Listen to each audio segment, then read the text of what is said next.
Our final entry, before you're ready for the end of unit test, is factoring by grouping. And this is a method to factor polynomials that have 4 terms. And it's a really neat method. So what you're going to do is write down these steps first as I speak them out.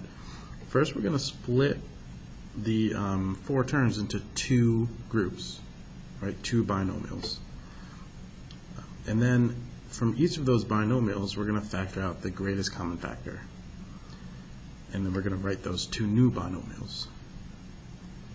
And you'll see once we get to step 4 that the greatest common factors we take out form one of those factors by themselves. And so it's a really neat method. So let's dive into example number 1. So for this first example, we're given 8x cubed plus 4x squared plus 10x plus 5. And we're asked to factor this one. So first we can look for a greatest common factor in general. See 8, 4, 10, 5, so there's nothing there. X cubed squared to the first, but no x there. So there's no greatest common factor that I can take out completely. But if I look at these separately, kind of as their own binomial, say I have 10x plus 5, that has a greatest common factor. 8x cubed plus 4x squared, that has a greatest common factor. So let's take out a greatest common factor separately instead of together. So we're going to split it into 2 different binomials, and I'm going to show that in 2 different colors. So first I have 8x cubed plus 4x squared. And then I'm adding 10x plus 5. And let's put those in parentheses to show that they're their own binomial. Step 2 is to factor out the greatest common factor of each binomial. So let's do that. We have 8x cubed plus 4x squared. So it looks like the greatest common factor of that one is going to be 4 and then x squared. When I take out that, I'm left with 2x plus, and 4x squared goes into 4x squared once, so 2x plus 1. And now let's do that with 10x plus 5. So greatest common factor, 10x plus 5, would be positive 5. So I'll take out a positive 5, and I'm left with 2x plus 1. And so now look what happened. I have 4x squared times 2x plus 1, and I have positive 5 times 2x plus 1. So one way to think about this is I have another greatest common factor. My common factor is the 2x plus 1. Right? They both have a 2x plus 1. So I can take this out of both of them.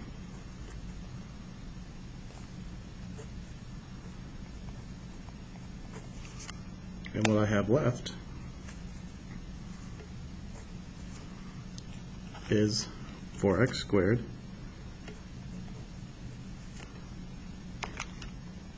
plus 5.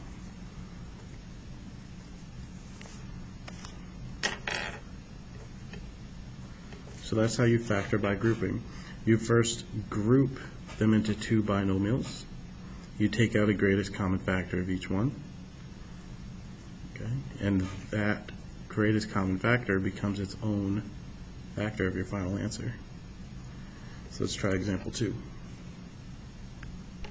For example 2, I'm given 110x cubed plus 77x squared and minus 60x minus 42. So again, we're going to split it into 2 binomials. The first one's going to be 110x cubed plus 77x squared.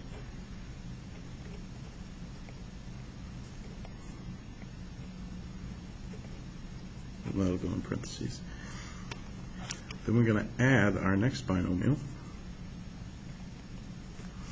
which is, when I add them together, negative 60x minus 42.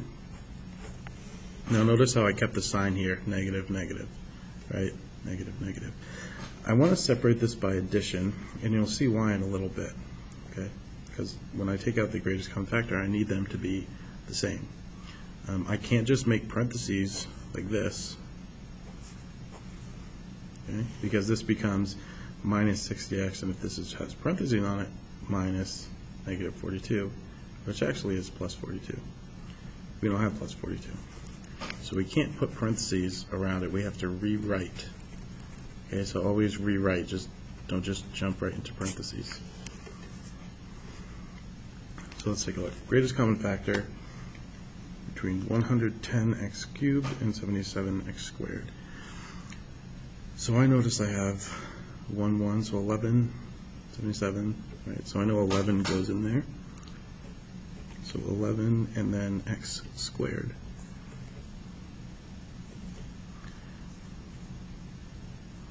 And when I take out 11x squared, I'm left with 10x plus 7.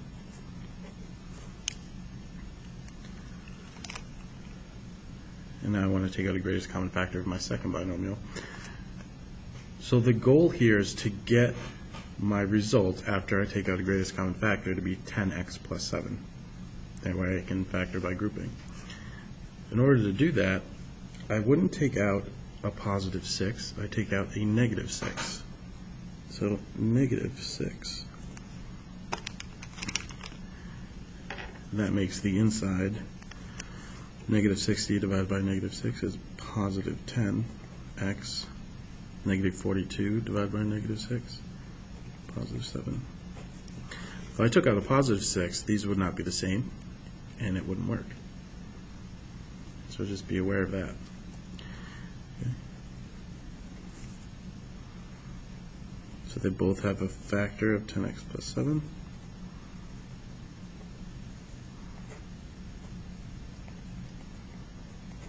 So I take that out, and what's left over is 11x squared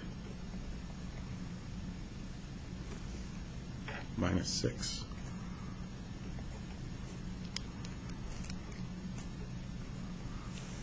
And that's how you factor by grouping. Your goal is to do examples 3 and example 4 on your own, and then have your teacher check your answer.